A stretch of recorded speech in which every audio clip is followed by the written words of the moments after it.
রাসূল প্রেরণের উদ্দেশ্য কি, নবী রাসূলদের পরিচয় এবং তাদের বৈশিষ্ট্য, এগুলো নিয়ে আমি আজকে আলোচনা করব। এবং নবী রাসূলদের জীবনী থেকে আমাদের আসলে শিক্ষা কি, লেসনটা কি, কি লেসন আমরা নিতে পারি, এই টপিকটা নিয়ে আলোচনা করব। টপিকটা কি সবার কাছে ক্লিয়ার? প্রথমে আমরা উদ্ধার করবার চেষ্টা করি যে কেন আল্লাহ এত রাসূল পাঠালেন পৃথিবীতে, এর কারণটা কি। এর উত্তরটা আল্লাহ তাআলা খুব চমৎকার ভাবে সূরা নিসার 165 নম্বর আয়াতে আলোকপাত করেছেন, যে আয়াতটা দিয়ে আমি আলোচনা শুরু করেছি। আল্লাহ তাআলা বলছেন, রুসুলান মুবাশশিরিন ওয়া মুনজিরিন লিআল্লা ইয়াকুনা লিন-নাসি আলাল্লাহি হুজ্জাতুন বা'দা রুসুল ওয়া কানা আল্লাহু আজিজান হাকীমা। অর্থাৎ আমি রাসূলগণকে সুসংবাদদাতা এবং সতর্ককারী রূপে পৃথিবীতে প্রেরণ করেছি। আমি আবারও বলছি, আল্লাহ বলেন আমি এই পৃথিবীতে রাসূলদেরকে সুসংবাদদাতা এবং সতর্ককারী রূপে পৃথিবীতে প্রেরণ করেছি, যাতে করে রাসূল আগমনের পরে আল্লাহর বিরুদ্ধে মানুষের আর কোনো অজুহাত না থাকে। ওয়া কানা আল্লাহু আজিজান হাকীমা, আর আল্লাহ তাআলা তিনি হচ্ছেন পরাক্রমশালী এবং মহাপ্রজ্ঞাময়। তাহলে উদ্দেশ্য আল্লাহ তাআলা ক্লিয়ার করলেন, কেন তিনি রাসূল পাঠালেন, যাতে মানুষের অজুহাত না থাকে। আল্লাহ তাআলা যদি রাসূল পৃথিবীতে বাণীবাহক হিসেবে প্রেরণ না করতেন, মানুষরা বলতো আল্লাহ আখিরাত বলে যে একটা কথা আছে, এটা তো আমি বুঝি নাই। আল্লাহ মৃত্যুর পরে যে আবার জীবিত হইতে হবে, এটা তো আমি শুনি নাই। আল্লাহ এই পৃথিবীতে আমি কি কি করেছি তার পাই টু পাই তোমার সুপ্রিম কোর্টের কাঠগড়ায় দাঁড়িয়ে যে বিচারের সম্মুখীন হতে হবে, কেউ তো আমার কোনোদিন বলে নাই। এজন্য আল্লাহ বলেন আমি পৃথিবীতে রাসূল পাঠিয়েছি, যাতে করে মানুষের কোনো এক্সকিউজ না থাকে। আচ্ছা বলেন তো, এখন কি কেউ আল্লাহরে বলতে পারবে আল্লাহ বিচার যে হবে এটা তো আমি জানি না? বলতে পারবে? আল্লাহ আখিরাত বলে যে একটা কথা আছে, পুনরুত্থান, পুনর্জীবিত হইতে হবে, আবার বিচারের সম্মুখীন হইতে হবে, জান্নাত জাহান্নাম আছে, এগুলো তো কোনোদিন আমি শুনি নাই। এই কথা, এই এক্সকিউজ তোলার কোনো সুযোগ কি আর আছে? No excuse will be granted that day, dear brothers and sisters.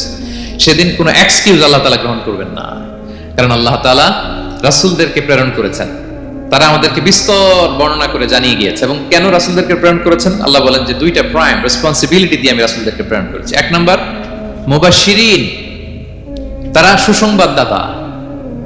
তারা আমাদেরকে জানিয়েছে এই পৃথিবীতে যদি আমরা ভালো কাজ করি, এক আল্লাহর ইবাদত করি, কারো হক নষ্ট না করি, তাহলে আমরা জান্নাতে যেতে পারবো। জান্নাতের সুসংবাদ তারা দেন।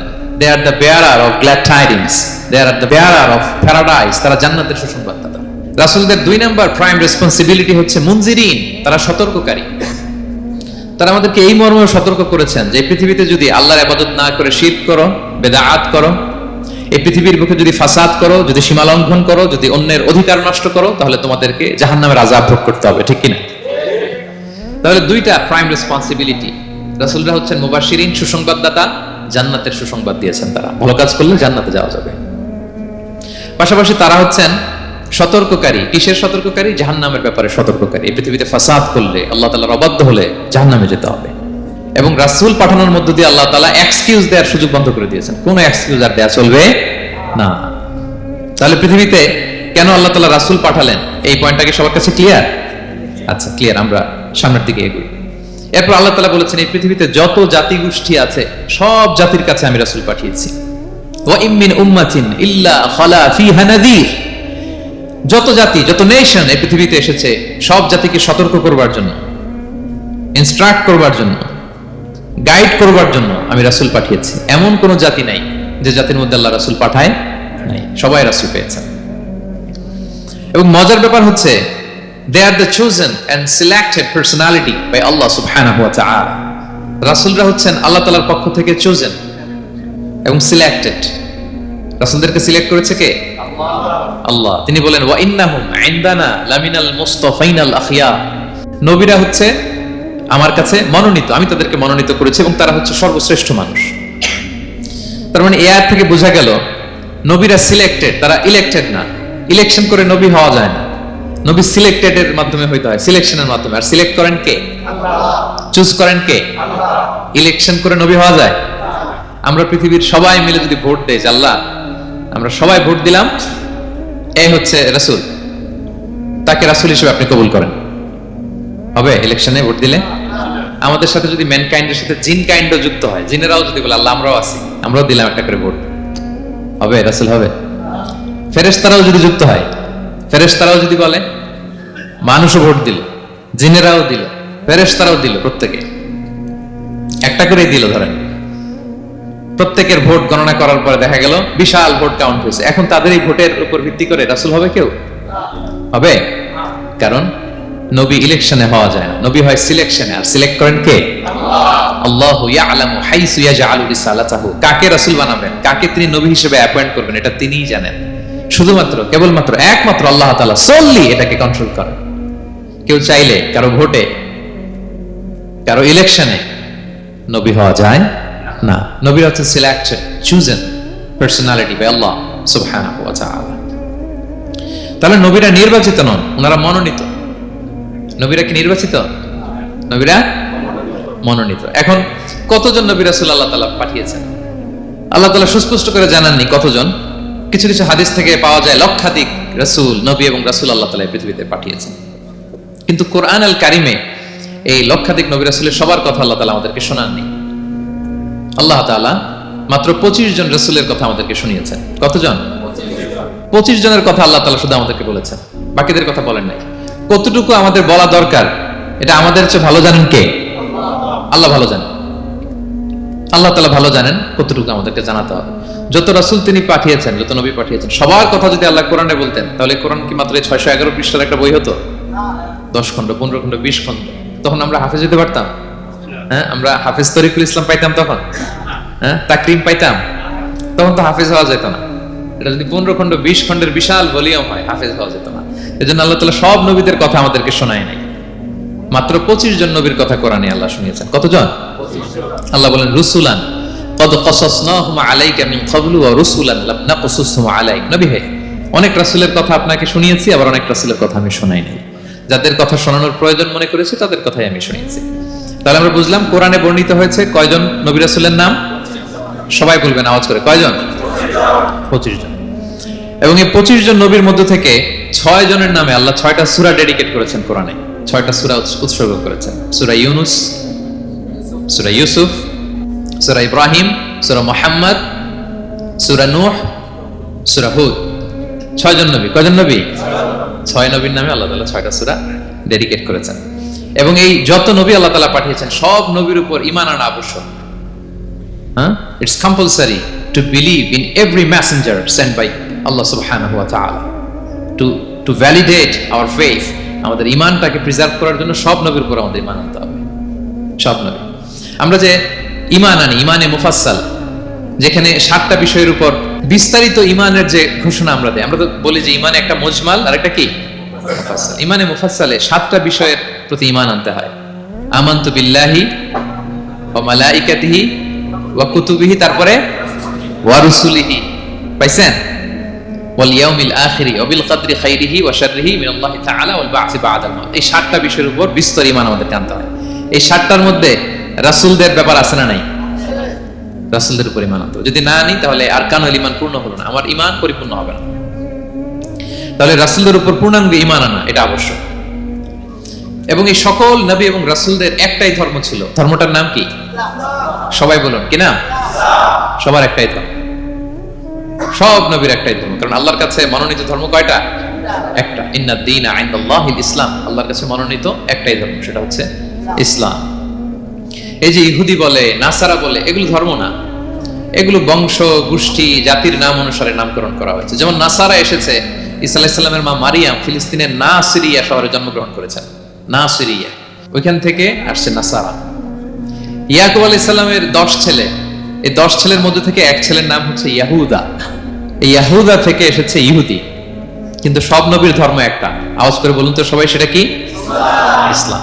সবার ধর্ম একটা ছিল, ইসলাম। বিষ্ণু ইসলাম বলেন ওয়াল আম্বিয়াউ ইখওয়াতুন লিআল্লাতিন। সেই বুখারীর বর্ণনা, নবীগণ হচ্ছে একে অন্যের বৈমাত্রেয় ভাইয়ের মতো। বৈমাত্রেয় ভাই মানে মা ভিন্ন কিন্তু বাবা এক, এরকম হয় না? ধরেন আমার বাবা যদি একাধিক বিয়ে করে, তো প্রত্যেক স্ত্রী গর্ভে যদি সন্তান আসে, তো আমরা সবাই তো ভাই, কি বলেন? কিন্তু মা ভিন্ন। মা কি? তবে বাবা এক। নবীদের দৃষ্টান্তটা এরকম। আল আম্বিয়া ও ইখওয়াতুন লিআল্লাত। নবীরা হচ্ছেন বৈমাত্রেয় ভাইয়ের মতো, তাদের মা ভিন্ন কিন্তু বাবা এক। বিষ্ণু ইসলাম বলেন উম্মাহাতুহুম শাত্তা ওয়া দীনুহুম ওয়াহিদ। তাদের শরীয়ত, তাদের বিধিবিধান এটা ভিন্ন ভিন্ন, কিন্তু তাদের দিন কি? এক, সেটা হচ্ছে ইসলাম। সকল নবীর ধর্মের নাম হচ্ছে ইসলাম। যেমন ইব্রাহিম আলাইহিস সালামের ব্যাপারে আল্লাহ তাআলা বলেন মা কানা ইব্রাহিমু ইয়াহুদিয়ান ওয়ালা নাসরানিয়ান ওয়ালাকিন কানা হানিফাম মুসলিমা। ওমা কানা মিনাল মুশরিকিন। নবী ইব্রাহিম আলাইহিস সালাম উনি ইহুদিও ছিলেন না, নাসারাও ছিলেন না, উনি একনিষ্ঠ মুসলিম ছিলেন। কি ছিলেন? আল্লাহ নবী ইউসুফ আলাইহিস সালাম উনি সবসময় আল্লাহর কাছে দোয়া করতেন, আল্লাহ তাওয়াফানি মুসলিমান ওয়াল হিকনি বিসসালিহিন। আল্লাহ তুমি আমাকে মুসলিম হিসেবে মৃত্যু দিও আর সৎকর্মশীলদের সাথে অন্তর্ভুক্ত করে নিও। তো উনি মুসলিম না হলে এই দোয়া করতেন, আল্লাহ মুসলিম হিসেবে মৃত্যু দিও। সুলাইমান আলাইহিস সালাম রানী বিলকিসের কাছে একটা চিঠি লিখেছেন। এই চিঠি আবার পাঠিয়েছেন হুদহুদ পাখিকে দিয়ে। হুদহুদ পাখি ঠোঁটে করে এটা কামড় দিয়ে নিয়ে বিলকিসের রাজপ্রাসাদের ভেন্টিলেশনের ভিতর দিয়ে ঢুকে বিলকিস লাঞ্চ করে বিশ্রাম নিতেছিল, এর বুকের উপরে চিঠিটা রেখে ফুরুত করে উড়াল দিছে হুদহুদ। খুলে দেখে অদ্ভুত এক চিঠি, ইন্নাহু মিন সুলাইমান ওয়া ইন্নাহু বিসমিল্লাহির রহমানির রহিম। তো বিলকিসকে উদ্দেশ্য করে সুলাইমান আলাইহিস সালাম বলেছিলেন, আল্লাহ তাআলু আলাইয়া ওয়া তুনি মুসলিমিন। বিলকিস অবাধ্য হয়ো না, বাড়াবাড়ি করো না, মুসলিম হয়ে আমার কাছে ফিরে আসো। কোন নবী বলছেন? তো উনি যদি মুসলিম না হতেন, উনি মুসলিম হওয়ার আহ্বান করতেন? প্রিয় ভাইরা, তাহলে সব নবীর ধর্ম একটা, সেটা কি? ইসলাম। সব নবী একই ধর্মের অনুসারী ছিলেন। এ পর্যায়ে আমরা কমন প্রফিটিক ফিচার্স, 10টা কমন ফিচার আছে যেটা সব নবীদের ক্ষেত্রে প্রযোজ্য। সব নবীদের ক্ষেত্রে এই ফিচারগুলো পাওয়া যায়। এই 10টা কমন ফিচার নিয়ে আলোচনা করব ইনশাআল্লাহ। এই 10টা কমন ফিচারের এক নম্বর হচ্ছে আল ওয়াহি। সকল নবীকে আল্লাহ তাআলা ওহী পাঠিয়েছেন, রেভেলেশন, প্রত্যাদেশ। ওহী মানে সিক্রেট মেসেজ, যেটা নবী শোনে আর আল্লাহ জানে, দুনিয়ার মানুষ এটা শোনে না। নবীরা বললে কেবল শোনে। সুবহানাল্লাহ বলেন। সব নবীকে আল্লাহ এই ওহীটা পাঠিয়েছেন। জিবরাইল আলাইহিস সালাম মারফত ওহী পাঠিয়েছেন, অথবা সরাসরি কিতাব পাঠিয়েছেন, কিংবা সহিফা পাঠিয়েছেন। আল্লাহ তাআলা ইরশাদ করেছেন, ইন্না আওহাইনা ইলাইকা কামা আওহাইনা ইলা নূহি ওয়ান নাবিয়িনা মিন বা'দি। নবী নূহ আলাইহিস সালামের পরে সব নবীদের কাছে আমি যেমনি ওহী পাঠিয়েছি, আপনার কাছেও আমি এভাবে ওহী পাঠিয়েছি। সব নবীদের কাছে আমি এভাবে ওহী পাঠিয়েছি। সূরা বাকারার শুরুতে মুত্তাকিদের সংজ্ঞা দিতে যে আল্লাহ তাআলা বলেন, ওয়াল্লাযীনা ইউমিনুনা বিমা উনজিলা ইলাইকা ওয়া মা উনজিলা মিন ক্বাবলিক ওয়া বিল আখিরাতি হুম ইউকিনুন। মানে নবী হে, মুত্তাকি তো তারা যারা আপনার উপর যে কিতাব নাজিল হয়েছে এটার উপরও ঈমান আনে, ওয়া মা উনজিলা মিন ক্বাবলিক, এর আগে যত কিতাব নাজিল হয়েছে তার উপরও ঈমান আনে। তা আমরা যদি শুধু কোরআনের উপর ঈমান আনি হবে? তার আগে যত কিতাব, আসমানি কিতাব নাজিল হয়েছে এগুলোর উপরও ঈমান আনার দরকার আছে না নাই? বলেন বলেন। তাওরাতের উপর ঈমান আনতে হবে, জাবুর, ইনজিল, সুহুফে ইব্রাহিম ও মুসা সবগুলোর উপর ঈমান আনতে হবে। তো এই ওহীগুলো আল্লাহ তাআলা নাজিল করেছেন। তাহলে এক নাম্বার কমন ফিচার হচ্ছে আল্লাহ তাআলা ওহী পাঠিয়েছেন, সব নবীকে ওহী দিয়েছেন। 2 নাম্বার ফিচার হচ্ছে same language of the people. নবীকে আল্লাহ তাআলা যেই জাতিগোষ্ঠীর কাছে পাঠিয়েছেন তিনি ওই জাতির ভাষাতেই কথা বলেছেন। ধরেন মালয় এলাকাতে যদি আল্লাহ নবী পাঠান আর ওই নবী যদি আরবিতে কথা বলে, তা আমাদের মালয়েশিয়ান ভাইরা বুঝবে? আচ্ছা, আরব দেশে যদি আল্লাহ একজন নবী পাঠান, ওই নবী ধরেন যে ম্যান্ডারিনে কথা বলে, চাইনিজ ভাষায়, আরবরা বুঝবে? চায়নাতে ধরেন আল্লাহ তাআলা এক নবী পাঠালো, সে ওখানে যে হিন্দি ভাষায় কথা বলে, চাইনিজ লোকেরা বুঝবে না। তাহলে যেই জাতির কাছে আল্লাহ পাঠাইছেন ওই জাতির ভাষা দিয়ে আল্লাহ নবীকে পাঠাইছেন। সুবহানাল্লাহ।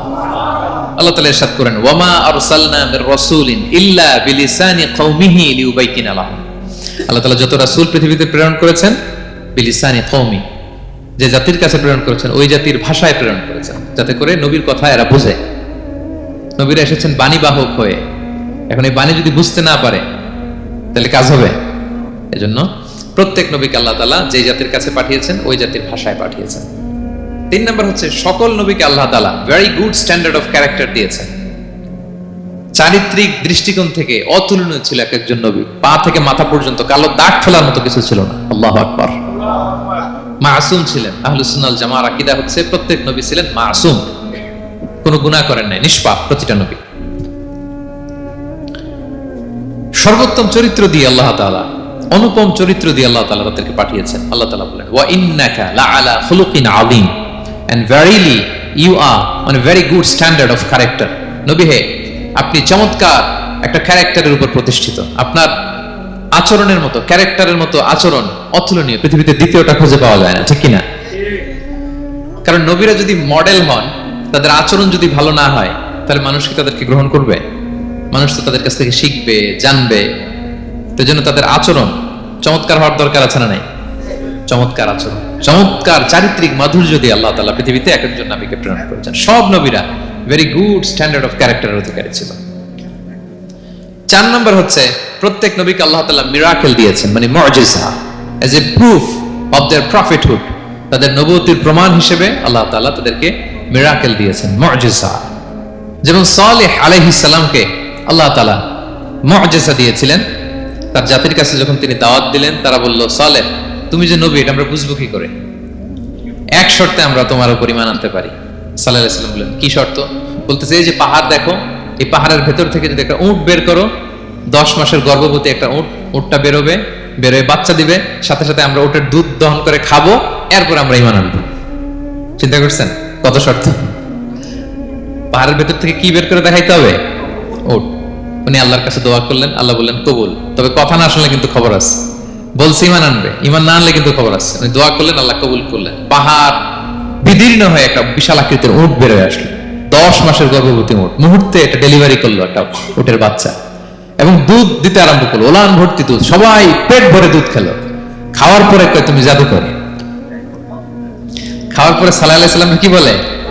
ইউ আর এ ম্যাজিশিয়ান, তুমি জাদুকর, তুমি তো বড় ভেলকিবাজ সালেহ, তুমি পাহাড়ের ভিতরে ভেলকি ঢুকাই দিছো। আল্লাহ তাআলা তাদেরকে একটা সাউন্ড গ্রেনেড, প্রচন্ড শব্দ তরঙ্গ দিয়ে ধ্বংস করে দিলেন। কানের পর্দা ফেটে সবগুলো লাশ হয়ে জমিনে পড়ে রইল। তাহলে এই যে সাল্লাল্লাহু আলাইহি ওয়াসাল্লাম যেটা দেখাইছেন, এটা কি ভেলকি ছিল? ম্যাজিক ছিল? কি ছিল? মুআজিজা, miracle. As a proof of their prophethood, তাদের নবুয়তের প্রমাণ হিসেবে আল্লাহ তাআলা তাদেরকে মুআজিজা দিয়েছেন। মূসা আলাইহিস সালামের মুআজিজা কি ছিল? লাঠি। ফাআলকাহা ফাইযা হিয়া হাইয়াতুন তাসআ, ওই লাঠি রেখে দিলে মুভিং স্ন্যাক হয়ে যেত, নড়তেছে সাপ, ছবল মারবে। সুবহানাল্লাহ। এটা কি ম্যাজিক ছিল? কি ছিল? মুআজিজা। ঈসা আলাইহিস সালামকে আল্লাহ তাআলা মাইন্ড ব্লোয়িং মুআজিজা দিয়েছেন। অন্ধ ব্যক্তির চোখে হাত বুলিয়ে দিলেই দৃষ্টিশক্তি ফিরে পেত। ধবল রোগী, কুষ্ঠ রোগীর গায়ে টাচ করে দিলে স্কিন পরিষ্কার হয়ে যেত। মৃত ব্যক্তিকে দাঁড়াতে বললে মুহূর্তে দাঁড়িয়ে যেত। কুম বিইذনিল্লাহ, আল্লাহর আদেশে দাঁড়াও বললে লাশ জীবিত হয়ে দাঁড়িয়ে যেত। বেলকিবাজি ছিল এটা? কি ছিল? বিষ্ণু ঈসা ইসলাম দাওয়াত দিচ্ছেন কুরাইশদেরকে, ওরা মানে না। বিষ্ণুনবী পাগল পড়া, বললেন, আচ্ছা বলো কুরাইশের লোকেরা কি বললে বিশ্বাস করবে যে আমি সত্য নবী? কি বললে বিশ্বাস করবে? তারা বলল, মুহাম্মদ ওই যে আকাশের চাঁদ, এটার 2 ভাগ করে দেখাইতে বললে বিশ্বাস করবো তুমি সত্য নবী। কি আবদার দেখছেন? হ্যাঁ, নবীদেরকে পেয়ে মামুর বাড়ির আবদার নিয়ে আসছিল এক এক জাতিগোষ্ঠী। বলে, মুহাম্মদ আকাশের জলজলে চাঁদটাকে যদি তুমি 2 ভাগ করে দেখাতে পারো, তবেই বুঝবো তুমি নবী। বিষ্ণু ইসা আল্লাহর কাছে দোয়া করলেন, আল্লাহ বলেন, ঠিক আছে। ইখতারাবাতিস সাআতু ওয়া ইনশাক্কাল কমার ওয়া ইয়ারাউ আয়াতান ইয়ারিদু ওয়া ইয়াকুলু সিহরুম মুস্তামির। বিশ্বনবী সাব্বাবা, এই আঙ্গুলের নাম কি? ইবহাম, সাব্বাবা, ওয়ুসতা, বিনসার, খিনসার। হ্যাঁ, আমরা ইংরেজি নাম ঠিকই জানি, আরবিটা জানি না। ইবহাম, সাব্বাবা, ওয়ুসতা, বিনসার, খিনসার।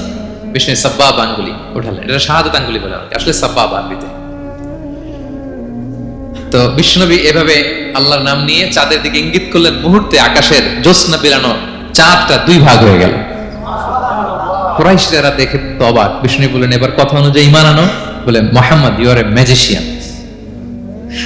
মুহাম্মদ তুমি বড্ড বড় জাদুকর, তুমি চাঁদের মধ্যে জাদু লাগাই ফেলছো। নাউযুবিল্লাহি মিন যালিক। তাহলে আল্লাহ তাআলা age a proof of their prophethood, তাদের নবুয়তের প্রমাণ হিসেবে প্রত্যেক নবীকে কি দিয়েছেন? মুআজিজা দিয়েছেন, সব নবীকে দিয়েছেন। 5 নাম্বার, সকল নবীর দাওয়াতি মিশন এক ছিল, একই মিশন নিয়ে নবীরা পৃথিবীতে এসেছেন। সেটা কি? তাওহীদ, রিসালাত, আখিরাত। আমার সাথে সাথে বলেন, তাওহীদ, রিসালাত, আখিরাত। তাওহীদ, রিসালাত, আখিরাত। এই 3টা বুনিয়াদী শিক্ষা দিতে নবীরা এসেছে। তাওহীদ মানে ওয়াননেস অফ গড, আল্লাহ যে এক, সব নবী প্রচার করেছেন। রিসালাত মানে তারা যে বার্তাবাহক হিসেবে এসেছেন, তাদের কথা মানতে হবে, এটার দাওয়াত দিয়েছেন। আখিরাত মানে হচ্ছে মৃত্যুর পরেও যে একটা জীবন আছে, সেই জীবনের ব্যাপারে প্রত্যেক রাসূলরা কি করেছেন? দাওয়াত দিয়েছেন। এবং কোন নবীর কথার সাথে আরেক নবীর কথার গরমিল পাওয়া যায় না, অমিল হয়নি। আচ্ছা বলেন তো, কখনো কি হয়েছে কোন এক নবী এসে বলছে যে মৃত্যুর পরে একটা জীবন আছে, আরেক নবী এসে বলছে না, মনে হয় নাও থাকতে পারে? বলছে? এক নবী এসে বলছে আমাদের স্রষ্টা আল্লাহ তাআলা তিনি একজন, আরেকজন বলছে না একজন না, 2-3 জন হতে পারে। এক নবী এসে বলছে ভালো করলে জান্নাত, খারাপ করলে জাহান্নাম, আরেক নবী এসে বলছে না, জান্নাত জাহান্নাম বলতে কিছু নাই। হয়েছে? হয়েছে? কোন নবীর কথার সাথে কোন নবীর কথার কোনো বৈপরীত্য নাই, কারণ প্রত্যেক নবীরা মন গড়া কিছু বলতেন না। ওমা ইয়ান্তিকু আনিল হাওয়া ইন হুয়া ইল্লা ওয়াহয়ু ইউহা। নবীরা কথা বলতেন একটা হেডকোয়ার্টার থেকে তথ্য পেয়ে। ওই হেডকোয়ার্টারটা কার? আল্লাহ। ওই হেডকোয়ার্টার থেকে যে ইনফরমেশন আসতো সেটার আলোকে নবীরা কথা বলতেন, বানিয়ে কিছু বলতেন না। সব নবীরা দাওয়াত দিয়েছেন, ইয়া কওমি ইবুদুল্লাহ মা লাকুম মিন ইলাহিন গায়রু, হে আমার জাতির লোকেরা এক আল্লাহর ইবাদত করো, আল্লাহ ছাড়া অন্য কারো ইবাদত করো না। সব নবীরা বলেছেন ইন্নী লাকুম রাসূলুন আমিন, নিশ্চয় আমি তোমাদের কাছে বিশ্বস্ত রাসূল হিসেবে প্রেরিত হয়েছি। সব নবীরা বলেছেন ইয়াউমা লা তামলিকু নাফসুন লিনাফসিন শাইআ ওয়াল আমরু ইয়াউমা ইযিল লিল্লাহ, এমন এক দিনের মুখোমুখি হতে হবে কেউ কারো উপকার করতে পারবে না। নেতা কর্মীর উপকারে আসবে না, কর্মী নেতার উপকারে আসবে না, পীর সাহেব মুরিদের উপকারে আসবে না, মুরিদ পীর সাহেবের উপকারে আসবে না, হাজবেন্ড ওয়াইফের কিছু করতে পারবে না, ওয়াইফ হাজবেন্ডকে কিছু করে দিতে পারবে না। দিনটা বড্ড ভয়ঙ্কর। সব নবীর এই তিনটা দাওয়াত দিয়েছেন, তাওহীদ, রিসালাত, আখিরাত। তার মানে সব নবীর দাওয়াতি মিশন এক অভিন্ন দাওয়াতি মিশন নিয়ে তারা পৃথিবীতে এসেছেন। 6 নাম্বার, এই পৃথিবীতে যত রাসূল এসেছে, নবী এসেছে, তারা প্রত্যেকে মানুষ ছিলেন। কি ছিলেন? নাকি জিন ছিল? ফেরেশতা? প্রেরিত সব নবীরা কি ছিল? মানুষ ছিল। মক্কার কুরাইশরা বলতো মা লিহাযা রাসূলি ইয়াকুলু আত-তাআমা ওয়া ইয়ামশি ফিল আসওয়াক, ব্যাপার কি মুহাম্মদ আবার কেমনে রাসূল হয়? আমরাও বাজারে যাই, উনিও যায়, আমরাও বিয়ে করি, উনিও বিয়ে করে, আমাদেরকে মারলে কাটলে লাল রক্ত, ওনার রক্ত বের হয়। তো তারা চাচ্ছিল, তারা বলতেছিল যে মানুষ না দিয়ে আল্লাহ যদি ফেরেশতা পাঠাইতো নবী হিসেবে তাইলে না ভালো হইতো। তালবাহান, এটার কি বলে? ফেরেশতা পাঠালে কি বলতো জানেন? ফেরেশতা পাঠালে বলতো ফেরেশতাদের তো ক্ষুধা লাগে না, এরা বুঝবে কি আমাদের কষ্ট? ফেরেশতাদের তো জৈবিক চাহিদা নাই, এরা কেমনে বুঝবে? ফেরেশতাদের তো খারাপ কাজ করার প্রবণতা, টেন্ডেন্সি নাই। আমাদের যে কষ্ট, দুঃখ, ফিলিং, সেটা তো ফেরেশতারা বুঝে না। ফেরেশতারা কেমনে আমাদের নবী হয়? এটা বলতো, ঠিক কি না? তালবাহানা বলে কেমন রাসূল, আমরা যা করি তাই করে। আল্লাহ বলেন সব নবীকে আমি মানুষ হিসেবে প্রেরণ করেছি।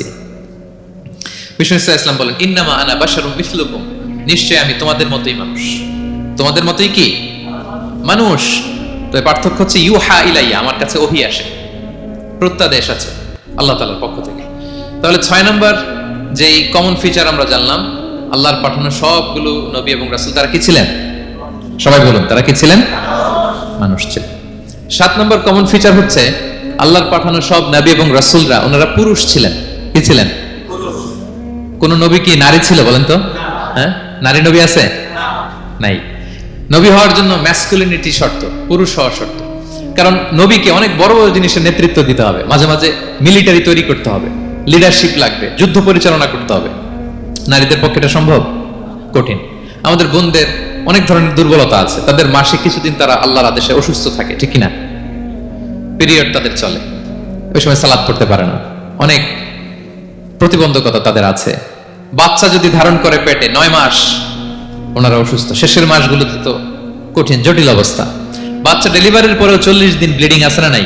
তাহলে অনেক ধরনের জটিলতা আল্লাহ তাআলা ওনাদের দিয়েছেন। এজন্য আল্লাহ তাআলা নবুয়তের গুরু দায়িত্ব, এটার জন্য আল্লাহ তাআলা পুরুষদেরকে সিলেক্ট করেছেন। আলহামদুলিল্লাহ বলেন।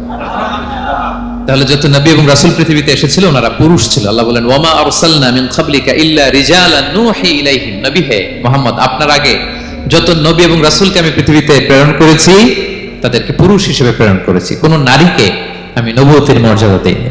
8 নাম্বার, প্রত্যেক নবীকে আল্লাহ তাআলা একটা গ্রুমিং, একটা ট্রেনিং সেশনের মধ্য দিয়ে নিয়েছেন। সেটা কি? সেটা হচ্ছে সবাইকে আল্লাহ তাআলা শেফার্ড হিসেবে কাজ দিয়েছিলেন, রাখাল হিসেবে। পৃথিবীর সব নবীরা ছাগল চড়াতেন, সব, আদম আলাইহিস সালাম থেকে শুরু করে বিষ্ণু ইসা ইসলাম পর্যন্ত। সুবহানাল্লাহ পড়বেন না? বিষ্ণু ইসা ইসলাম বলেন মা বাআসাল্লাহু নাবিয়্যান ইল্লা রাআল গানাম, আল্লাহ এমন কোন নবী পাঠায় নাই যেই নবী ছাগল চড়ায় নাই। সব নবী। সাহাবারা অবাক হয়ে বললেন ওয়া আনতা ইয়া রাসূলুল্লাহ, হে নবী আপনিও ছাগল চড়িয়েছেন? বিষ্ণু বললেন হ্যাঁ, আমি তো অল্প কিছু পারিশ্রমিকের বিনিময়ে মক্কার লোকদের ছাগল চড়িয়ে দিতাম। সুবহানাল্লাহ। কেন সব নবীকে দিয়ে আল্লাহ ছাগল চড়ালেন? এই ট্রেনিং সেশন, গ্রুমিং সেশন কেন? কারণ ছাগলকে একসাথে বসানো কঠিন। ছাগল একটু কি বল, একটু টেরা টাইপের প্রাণী, কথা শুনতে চায় না। ধরেন যে সারা সপ্তাহ আপনি খুব ব্যস্ত, একদিন সুযোগ পাইছেন সপ্তাহে যে আজকে আমি ফ্রি আছি, যাই পুকুরে যাই, আমিও গোসল করি, ছাগলটারও গোসল করাই। এটা ধরে যদি এখন পুকুরের দিকে টান দেন, কি করবে?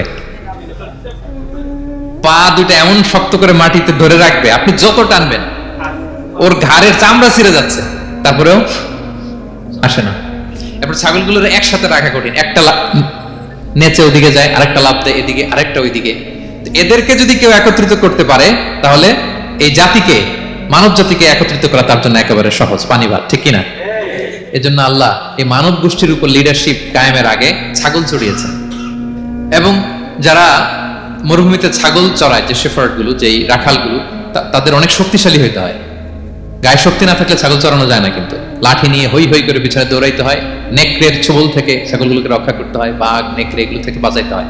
তার মানে এটা করার মধ্য দিয়ে এই জাতিকে কিভাবে জাহান্নামের আগুন থেকে বাঁচাবে নবীদের ওই ট্রেনিং হয়ে যায়। সুবহানাল্লাহ।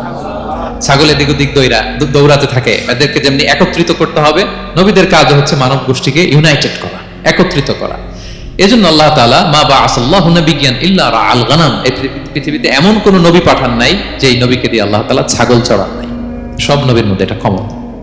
8 নম্বর পয়েন্ট। 9 নম্বর পয়েন্ট হচ্ছে enmity from their own people.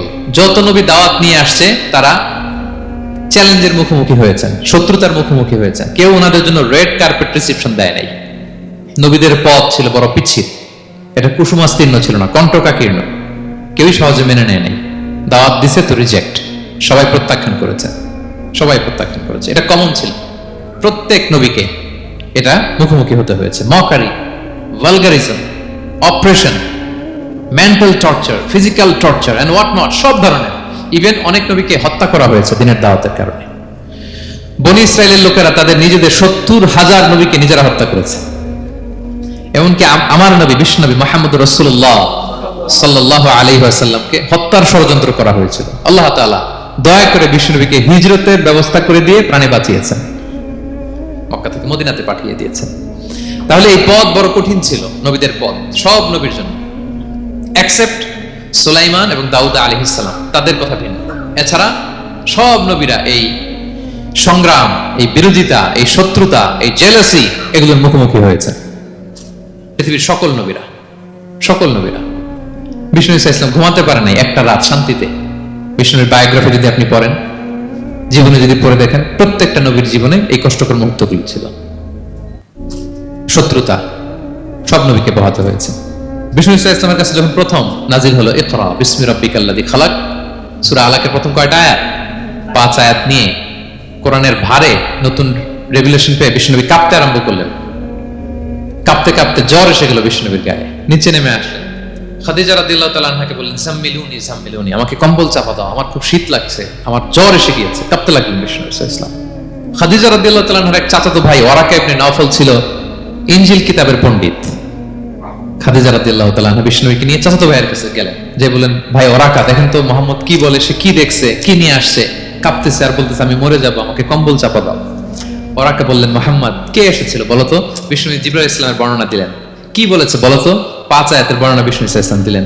তখন বিষ্ণু ইসলামের কথা শুনে ওরাকা বলল, তোমার কাছে যে এসেছে ওহুয়ান নামুস, মানে জিবরিল, সে সব নবীদের কাছে এসেছে। মুহাম্মদ তুমি নবী হবা, তুমি কি হবা?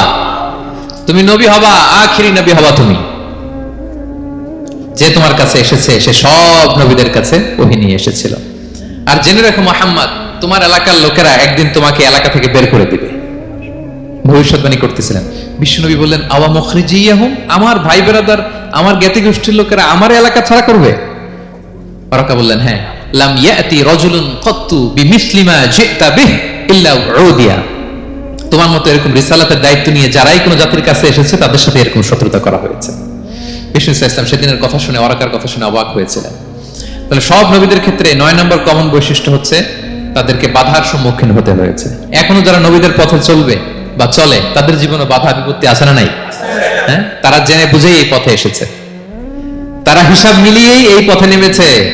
এজন্য বাধা বিপত্তি চ্যালেঞ্জ কোন মুমিনকে তার রাস্তা থেকে সরাতে পারে না, ঠিক কিনা বলেন?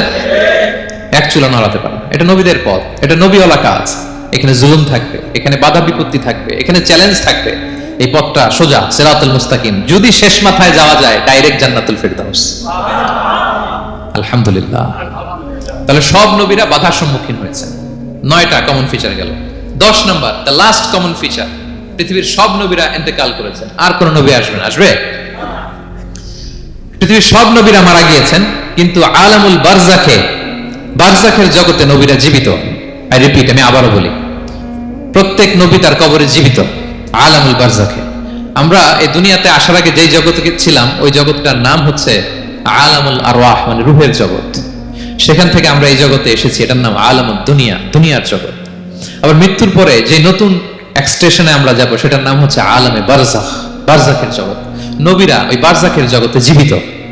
বিষ্ণু ইসলাম সুনানে আবু দাউদের হাদিসে বলেন যে ইন্নাল্লাহা হাররামা আলাল আরদি আন তাকুলা আজসাদাল আম্বিয়া, আল্লাহ তাআলা এই জমিনকে, নবীদের দেহকে কনজিউম করাকে হারাম করে দিয়েছেন। মানে জমিনের জন্য নবীদের লাশকে পচিয়ে ফেলা, খেয়ে ফেলা হারাম। যত নবী যেখানে ইন্তেকাল করেছেন তাদের পবিত্র দেহ মোবারক এখনো আগের মতো একেবারে যখন মৃত্যুবরণ করেছিলেন তখন লাশটা যেমন তাজা ছিল, এখনো প্রত্যেকে তার কবরে এরকম তাজা লাশ নিয়ে শুয়ে আছে। প্রত্যেক নবী কবরে জীবিত, বিষ্ণু ইসলাম ওনার কবরে জীবিত। তবে এটা বারজাকি জগতে, এই দুনিয়া তিনি যেভাবে জীবিত ছিলেন ওইভাবে না, বারজাকি জগতে জীবিত। আমরা যখন প্যারা নবীর উপর সালাম পৌঁছাই, দুরুদ পড়ি, প্রত্যেক ফেরেশতা, একটা ফেরেশতা আছে এই দুরুদগুলোকে নিয়ে বিষ্ণুনবীর কাছে পৌঁছায়। আপনার বাবার নাম, আপনার নাম বলে ফেরেশতা বলে যে অমুকের ছেলে অমুক আপনাকে সালাম দিয়েছে, বিষ্ণুনবী কবর থেকে নিজে ওই সালামের উত্তর বলে। কারণ বিষ্ণু ইসলাম বারজাকের জগতে তিনি জীবিত, হায়াতুন নবী, বারজাকের জগতে তিনি জীবিত। আর এখানে বিষ্ণু ইসলাম বলেন আল আম্বিয়া ওয়া আহইয়াউন ফি কুবুরিহিম ইসাল্লুন, নবীরা তাদের কবরে জীবিত, সেখানে তারা সালাত আদায় করে। নবীরা তাদের কবরে কি করে? সালাত আদায় করে। তাহলে এই 10টা হচ্ছে কমন ফিচার্স এবং প্রফিটস, সব নবীদের মধ্যে এই বিষয়গুলো পাওয়া যায়। সর্বশেষ পয়েন্ট হচ্ছে lessons from the life of the profits. এত নবী রাসূল আল্লাহ তাআলা আমাদের হেদায়েতের জন্য পাঠালেন, তাদের জীবনী থেকে আমাদের জন্য শিক্ষা কি, লেসন কি, এটা জানার দরকার আছে না নাই? বলেন কি লেসন আমরা নিব? অনেক লেসন আছে, আমি সংক্ষিপ্ত পরিসরে দুই একটা বলি। আমি আমার মিজানুর রহমান আজহারি ভেরিফাইড ইউটিউব চ্যানেলে প্রফেট সিরিজ নামে একটা সিরিজ করেছে, 25 পর্বের। কোরআনে কয়জন নবীর নাম উল্লেখ হয়েছে? 25। আর আমার চ্যানেলে কয় পর্ব? তার মানে 25 জন নবীর ব্যাপারে আমি ওয়েল ডকুমেন্টেড ম্যানারে একাডেমিকলি আলোচনা করেছি। আপনারা শুনবেন, আপনাদের জন্যই করেছি, শুনবেন আপনারা। এবছর 21শে বইমেলায় আপনারা শুনেছেন আমার একটা বই প্রকাশিত হয়েছে, বইয়ের নাম হচ্ছে জেগে ওঠো আবার। এটা আমি নিজে লিখেছি। আরেকটা বই 6 খণ্ডের আমি সম্পাদনা করেছি, সেটা হচ্ছে ছোটদের নবী রাসূল। বইটার নাম কি? ছোটদের নবী রাসূল। সত্যায়ন প্রকাশন থেকে 6 পর্বের, খুব চমৎকার গ্রাফিক্যাল ইউজার ইন্টারফেস দিয়ে আপনার সোনামণিরা, বাচ্চারা তারা জেনে যাবে যে তাদের আসল আইকন কারা, তাদের আসল সুপার হিরো কারা, তাদের অনুসরণীয় অনুকরণীয় ব্যক্তিত্ব হবে কারা। এই বইটা লিখতে, সম্পাদনা করতে আমাদের অনেক চ্যালেঞ্জ আমরা ফেস করেছি, কারণ এটা আপনাদের জন্য লিখছি কাদের জন্য? বাচ্চাদের জন্য। আমি বাচ্চাদেরকে গল্প শোনাচ্ছি এরকম একটা ভাব নিয়ে লিখেছি।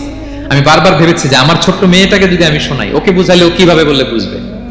গল্পের মতো করে খুব রস দিয়ে, আনন্দ দিয়ে প্রতিটা বাক্য এভাবে সাজানো হয়েছে। 6 খণ্ডের ছোটদের নবী রাসূল সিরিজ, যদি সুযোগ হয় আপনারা সংগ্রহ করবেন। বড়দের নিয়েও আমরা নবী রাসূলদের উপর আমাদের সামনে কাজ আসবে, আমরা জানাবো। তো আজকের এই কায়েত ফাউন্ডেশন বাংলাদেশের প্রোগ্রামের সর্বশেষ যে পয়েন্টটা আপনাদের সামনে আমি উপস্থাপন করতে চাই, সেটা হচ্ছে lessons from the life of the profits. নবী রাসূলদের জীবনী থেকে আমাদের জন্য কি শিক্ষা? 25 জন নবীকে কভার করা সম্ভব হবে না। আমি সেখান থেকে মাত্র 7 জন নবীর জীবনী থেকে 7টা শিক্ষা 7 মিনিটে বলে আমরা শেষ করে দেব ইনশাআল্লাহ বিইذنিল্লাহ। প্রথমে আমরা শুনবো সাইয়েদনা আদম আলাইহিস সালামের জীবনী থেকে শিক্ষা। পৃথিবীর প্রথম নবী কে ছিল বলেন তো? আদম আলাইহিস সালাম। আমরা যেমনি আমাদের শৈশব ছিল, কৈশোর ছিল, যৌবন, তারপর বার্ধক্যের দিকে যাচ্ছি, ওনার কি এরকম ছিল? আদম আলাইহিস সালামের শৈশব ছিল না? ছিল? কৈশোর ছিল? কনফিউশনে পড়ে গেছে। ছিল না। মজার ব্যাপার হচ্ছে ওনার শৈশব কৈশোর ছিল না, ওনাকে আল্লাহ সৃষ্টি করতে যুবক করে সৃষ্টি করছেন। সুবহানাল্লাহ, তো আসছে কেন? সৃষ্টি করতেই যুবক, 60 হাত লম্বা। কয় হাত? 60 হাত লম্বা করে তৈরি করছেন আদম আলাইহিস সালামকে। আপনারাও যারা জান্নাতে যাবেন 60 হাত লম্বা হয়ে ঢুকবেন, 33 বছরের যুবক হয়ে ঢুকবেন। 80 বছর বয়সে মারা গেল, কত বছর বয়সে ঢুকবেন? গালে কোনো দাড়ি থাকবে না। এই দুনিয়ায় দাড়ি রেখে নেন, ওখানে দাড়ি ছাড়া উঠবেন একেবারে কোনো জুরদা মুর্দা ও আবনা ও সালাসাম ওয়া সালাসিন। 33 বছরের তাগড়া ইয়াং সুপারস্টার হয়ে জান্নাতে ঢুকবো আমরা। তো আদম আলাইহিস সালামকে আল্লাহ প্রথম নবী করে পৃথিবীতে পাঠালেন। ওনাকে জান্নাতে সব খাইতে বললেন যে সব খাও, একটা গাছের কাছে যেও না। কিন্তু শয়তান, সে তার মিশন নিয়ে আসে। সে আদম আলাইহিস সালামকে ভুলভাল বোঝালো, আদম আর হাওয়াকে, যে একটা কাজ করো, আল্লাহ তাআলা তোমাকে না করছে কেন জানো? আল্লাহ তো চায় না তুমি জান্নাতে থাকো, আল্লাহ চায় তোমাদেরকে দুনিয়াতে পাঠিয়ে দিবে। তো তুমি যদি ওই গাছের ফল খেয়ে ফেলো, আল্লাহ আর দুনিয়াতে পাঠাতে পারবে না।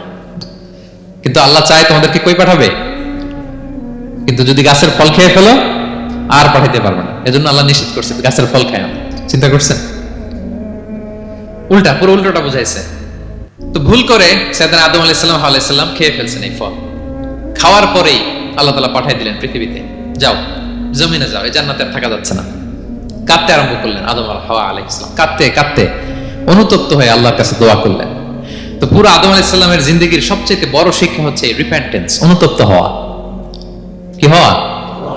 অনুতপ্ত হওয়া। আমরা ভুল করব, কুল্লুকুম খাত্তাউন, আমরা সবাই পাপী।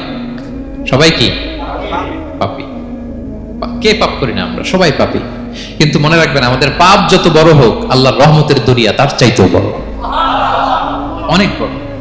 তিনি দয়াময়, তিনি মেহেরবান, তার দয়ার শেষ নাই, তার মায়ার শেষ নাই। তার রহমতের দরিয়া যে কত বড় আপনি কল্পনাও করতে পারবেন না। শয়তান আর আমাদের মধ্যে পার্থক্য হচ্ছে, শয়তান পাপ করে পাপে অটল থাকে, কিন্তু বিশ্বাসীরা পাপ করার সাথে সাথেই ক্ষমা চায় কার কাছে? এটা হচ্ছে আদম আলাইহিস সালামের জীবনী থেকে আমাদের জন্য সবচেয়ে বড় লেসন। সাইয়েদনা আদম আলাইহিস সালাম উনি ভুল করে যখন বুঝতে পারলেন, অনুতপ্ত হলেন, চোখের পানি ছাড়লেন। 2 ফোঁটা পানি আল্লাহর কাছে সবচাইতে প্রিয়। এক হচ্ছে জিহাদের ময়দানে মুজাহিদের গা বেয়ে ঝরে পড়া রক্তের ফোঁটা, 2 হচ্ছে অনুতপ্ত বান্দার চোখের পানির ফোঁটা। অনুতপ্ত বান্দা নিজের ভুল স্বীকার করে মাথাটা নিচু করে চোখের পানি ছেড়ে দিয়ে যখন আল্লাহর কাছে কাঁদে, তার চোখের পানি চোখ বেয়ে নাকের ডগা বেয়ে জমিনে ড্রপ করার আগেই আল্লাহ তার সব গুনাহ মাফ করে দেয়। সাইয়েদনা আদম আলাইহিস সালাম কাঁদতে আরম্ভ করলেন, কাঁদতে কাঁদতে অনুতপ্ত হয়ে দোয়া করলেন, রব্বানা যালামনা আনফুসানা ওয়া ইল্লাম তাগফির লানা ওয়া তারহামনা লানাকুনান্না মিনাল খাসিরিন। রব্বানা, হে আমাদের রব, যালামনা আনফুসানা, আমরা আমাদের নফসের উপর জুলুম করেছি, ভুল করেছি, অন্যায় করেছি, অপরাধ করেছি। ওয়া ইল্লাম তাগফির লানা, আল্লাহ তুমি যদি ক্ষমা না করো, তুমি যদি মাফ না করো, লানাকুনান্না মিনাল খাসিরিন, আল্লাহ আমরা ধ্বংস হয়ে যাব, আমরা ক্ষতিগ্রস্ত হয়ে যাব, আমরা লুজার হয়ে যাব। এই বাক্যগুলো বলে বলে যখন আল্লাহ তাআলার কাছে দোয়া করলেন, আল্লাহর রহম হলো। আল্লাহ দয়া করে সাইয়েদনা আদম আর হাওয়া আলাইহিস সালামকে ক্ষমা করে দিলেন। ক্ষমা করে আবার জান্নাতের এন্ট্রির ঘোষণা দিলেন যে আবার দুনিয়ার জীবন শেষ করে আসো, যেখান থেকে আসছিল আবার ওখানে ঢুকতে পারবে। তাহলে আদম আলাইহিস সালামের জীবন থেকে আমরা যে লেসনটা পাই সেটা কি ভাই? বলেন বলেন। অনুতপ্ত হওয়া, রিপেন্টেন্স। আমরাও যদি জীবনে ভুল করি কি করবেন? ভুলের উপর অটল থাকবেন? অনড় থাকবেন? একগুঁয়ে ধরে বসে থাকবেন? সীমা লঙ্ঘন করবেন? আমরা ক্ষমা চাইব। কার কাছে ক্ষমা চাইব? ক্ষমা দেওয়ার জন্য তিনি বসে থাকেন। শেষ রাতে আল্লাহ প্রথম আসমানে চলে আসেন। প্রথম আসমানে এসে ডাকতে থাকেন, আলা মিন মুস্তাগফিরিন আগফির আলা, কে ক্ষমা চাবা? কে পাপ করেছে, জুলুম করেছে, বলো, আমি ক্ষমা দেওয়ার জন্য আসছি। আলা মিন মুস্তারজিকিন আরযুক আলা, কার রিজিকের দরকার, কার চাকরি নাই, কার ব্যবসা মন্দা, আমার কাছে চাও, আমি আল্লাহ বাড়িয়ে দেব।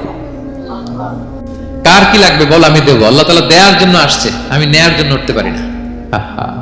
আমরা যেন আল্লাহ তাআলার কাছে চাই বেশি বেশি, এবং ভুল করলে যেন আমরা অনুতপ্ত হই। ভুল করলে আমরা কি হব? সাইয়েদনা আদম আলাইহিস সালামের জীবন থেকে আমরা এটা শিখলাম। 2 নম্বরে সাইয়েদনা নূহ আলাইহিস সালামের লাইফ থেকে আমরা কি শিখি? ওনার লাইফ থেকে আমরা শিখি হচ্ছে কনসিস্টেন্সি, মানে লেগে থাকা। ভালো কাজের জন্য কি করা? লেগে থাকা। উনি 950 বছর দাওয়াত দিয়েছিলেন ওনার জাতিকে। কয় বছর বলেন তো? 950 বছরের দাওয়াতি কার্যক্রমের ফলে উনি ফলোয়ার জোটাইতে পারছেন কয়জন জানেন? 80 জন। কয়জন?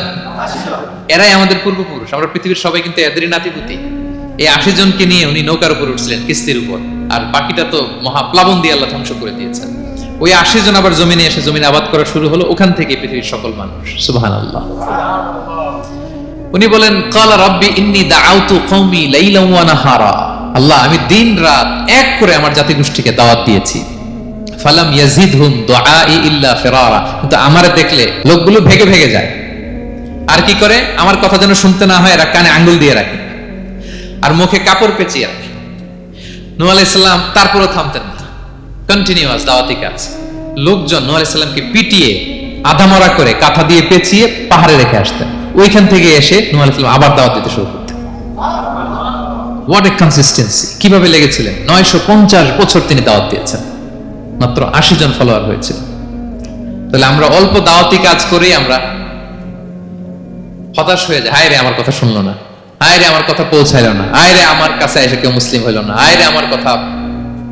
অস্থির। আপনার কাজ হচ্ছে পৌঁছে দেওয়া, আপনার কাজ হচ্ছে কোরআনের কথা মানুষকে বলা। এটা দিয়ে কতটুকু কি হবে এটার ফয়সালা কার? তাহলে নূহ আলাইহিস সালামের জীবনী থেকে আমাদের শিক্ষা হচ্ছে কনসিস্টেন্সি। 950 বছর উনি লাগাতার দাওয়াত দিয়েছেন, থামে নাই, হতাশ হয় নাই, হাল ছাড়া নাই। নবীরা কখনো হাল ছাড়ে না। সুবহানাল্লাহ পড়ে। 3 নাম্বার, ইব্রাহিম আলাইহিস সালামের জীবনী থেকে আমাদের জন্য শিক্ষা হচ্ছে ওবিডিয়েন্স, আনুগত্য। কি করে আল্লাহ তাআলার কাছে আনুগত্য করতে হয়। আল্লাহু আকবার। আমি মনে হয় 1 ঘন্টার উপরে আলোচনা করেছি আমার প্রফেট সিরিজ ইব্রাহিম আলাইহিস সালামের জীবনী নিয়ে। ওনার পুরো জীবনটা, আল্লাহ কোনো কিছু বলতে দেরি, আল্লাহর আদেশের সামনে মাথা পেতে দিতে ইব্রাহিম আলাইহিস সালামের দেরি হয়নি। আল্লাহ বলছেন আসলিম, ওয়া ইয ক্বালা রাব্বুহু আসলিম ক্বালা আসলামতু লিরাব্বিল আলামিন। হে ইব্রাহিম সারেন্ডার, সারেন্ডার। সুবহানাল্লাহ। ইব্রাহিম আনুগত্য করো, আল্লাহ আনুগত্য করছি।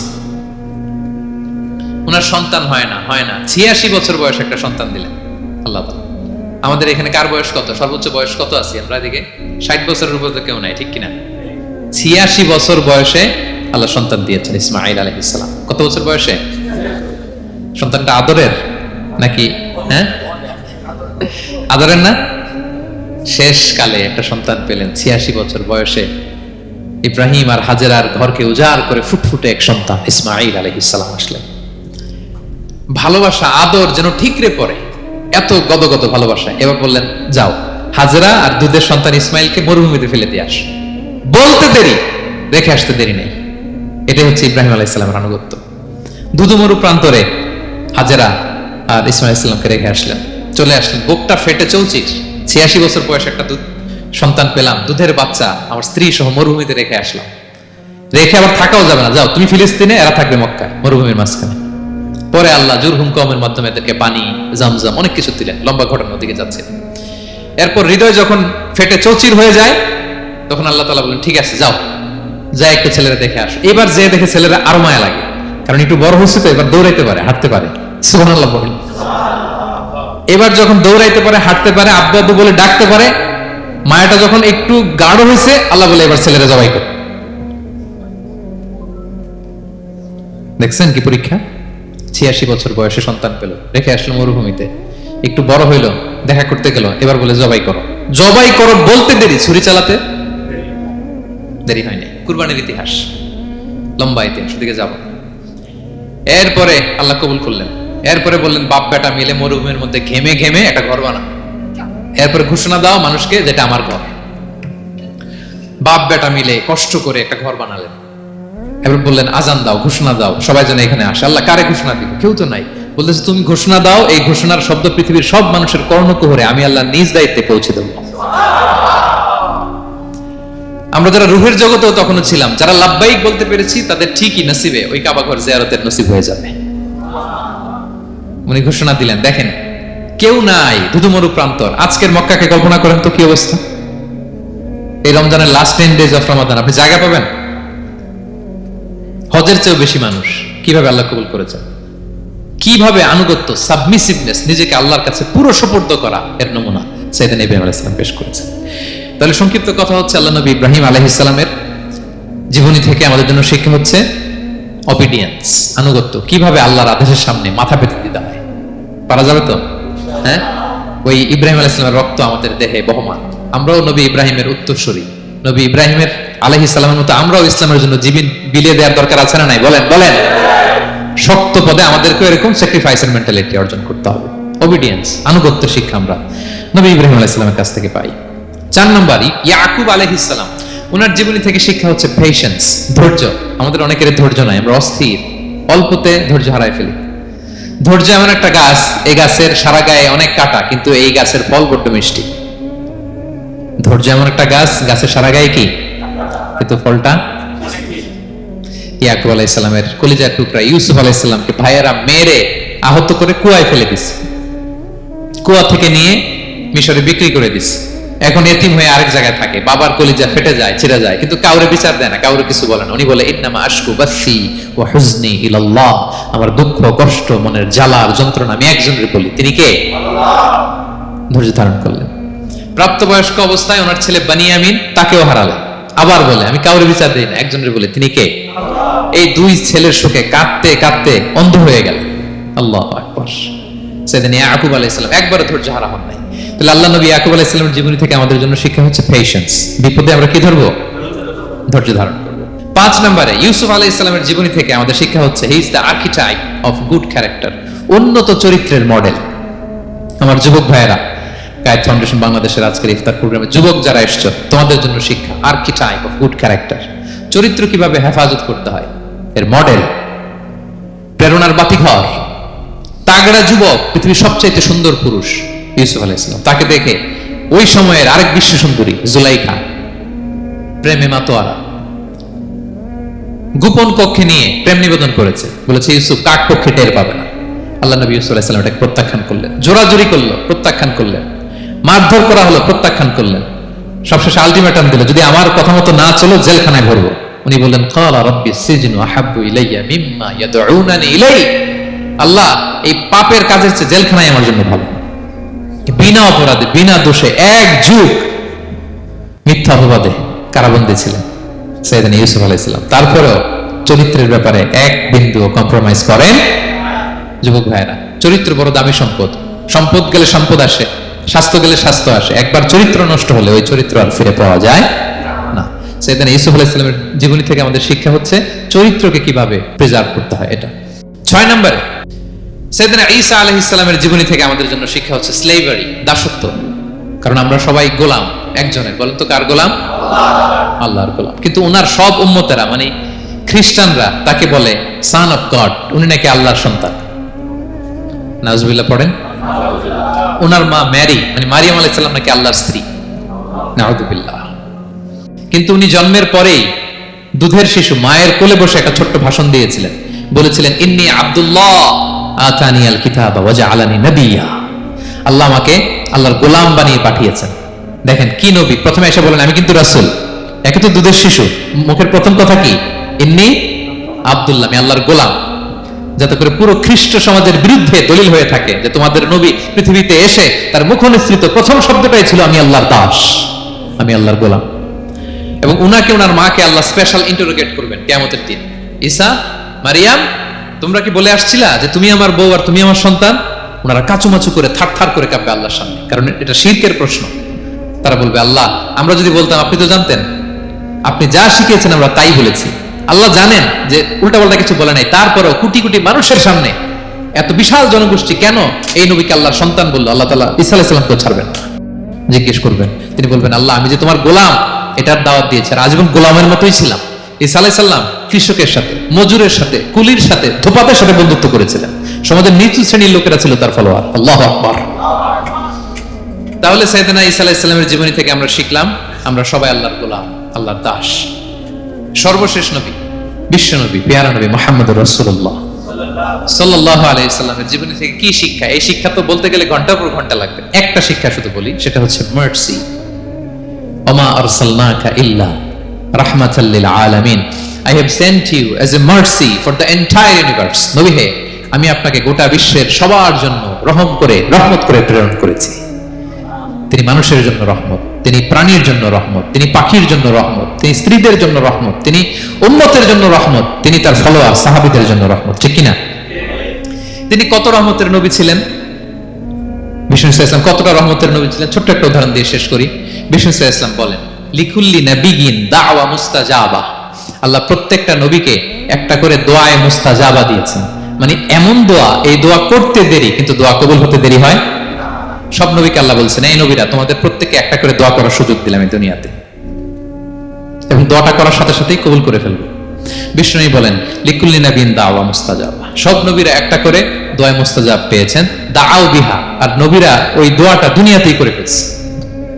সব নবীর ওই স্পেশাল দোয়া যেটা করলেই কবুল, ওটা সব নবীরা কি করছে? দুনিয়াতেই করে ফেলেছে।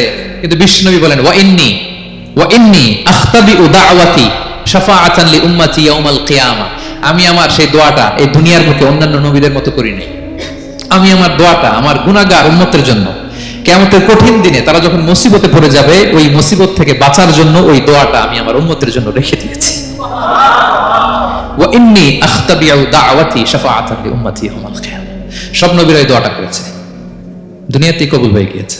কিন্তু বিষ্ণু বললেন আমি চাইলে এই দোয়াটা করতে পারতাম। তায়েফের ময়দানে বিষ্ণুনবী ওই দোয়া করলে বিষ্ণুবীর গা দিয়ে রক্ত ঝরে না।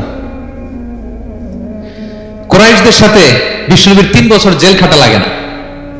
মদিনাতে বিষ্ণুনবী অনেক না খেয়েছিলেন, পেটে পাথর বেঁধেছিলেন, দোয়া করলে জান্নাত থেকে খাবারের বস্তা চলে আসতো, মুহূর্তেই কবুল। জীবনের কোন কঠিন পরিস্থিতিতে বিষ্ণুনবী এই দোয়াটা করে নাই। বিষ্ণু বলেন আমি আমার এই দোয়াটা স্পেশালি আমার গুনাহগার উম্মতের জন্য রেখে দিয়েছি। কিয়ামতের কঠিন ময়দানে আমার গুনাহগার উম্মত যখন বিপদে পড়ে যাবে, তাদেরকে বিপদ থেকে বাঁচানোর জন্য ওই দোয়াটা আমি প্রিজার্ভ করে দিয়েছি। বিষ্ণু ইসা ইসলাম আমার জন্য এই দোয়াটা রেখে দিয়েছে। প্রিয় ভাইয়েরা, এই দোয়াটা আপনার জন্য রেখে দিয়েছেন। বিষ্ণুনবী দোয়াটা আমাদের জন্য রেখে দিয়েছেন। চাইলে এই দুনিয়াতে এই দোয়াটা করতে পারতেন, করেন নাই। সব নবীরা করে ফেলেছেন। এজন্য বিষ্ণুনবীকে বলা হয়েছে ওমা আরসালনাকা ইল্লা রাহমাতাল লিল আলামিন। নবী হে, I have sent you as a mercy for the entire universe. গোটা বিশ্বের জন্য আপনাকে আমি রহমত করে প্রেরণ করেছি। আপনি রহমতের নবী, আপনি দয়ার নবী, মায়ার নবী। বিষ্ণুনবীর জীবনী থেকে শিক্ষা হচ্ছে আমরাও যেন আমাদের অধীনস্থ যারা আছে তাদের প্রতি যেন রহমদিল হই। আমরা আমাদের প্রতিবেশীদের প্রতি যেন রহমদিল হই। আমরা আমাদের ফ্যামিলির সদস্যদের প্রতি যেন রহমদিল হই। এই মার্সি, এই দয়া মায়ার ছোঁয়া যেন বিষ্ণুনবীর উম্মত হিসেবে আমাদের হৃদয়েও থাকে। সবাই পড়ি আমিন। তাহলে সম্মানিত সুধী, নবীদের এই লাইফ লেসন থেকে আমরা যেগুলো শিখলাম, এগুলো আমাদের জীবনে বাস্তবায়নের দরকার আছে না নাই? বলেন বলেন। বেশি বেশি নবীদের জীবন চর্চা করবেন তো? প্রফেট সিরিজের যে লেকচারগুলো আপনাদের জন্য রেখেছি আপনারা শুনবেন তো? সবাই ছেলে মেয়েদেরকে নবীদের জীবনী শেখাবেন তো? তারাই হচ্ছে আমাদের রিয়াল হিরো, তারাই হচ্ছে সুপার হিরো। দে আর আওয়ার আইকন। এবং আমাদের হেদায়েতের জন্য তাদেরকে আল্লাহ তাআলা আমাদের কাছে পাঠিয়েছেন নবী হিসেবে, রাসূল হিসেবে। নবীরা যেই পথে চলেছেন, যে দিক নির্দেশনা আমাদেরকে দিয়েছেন, আমরা যেন আমাদের জীবনকে ওই পথে ওই মতে পরিচালিত করতে পারি। আল্লাহ তাআলা আমাদের সবাইকে কথাগুলো বোঝার আমল করার তৌফিক দান করুন। হাযা মা ইনদি ওয়াল ইলমু ইনদাল্লাহ আলাইহি তাওয়াক্কালতু ওয়া ইলাইহি উনীব। ওয়াসসালামু আলাইকুম ওয়া রাহমাতুল্লাহি।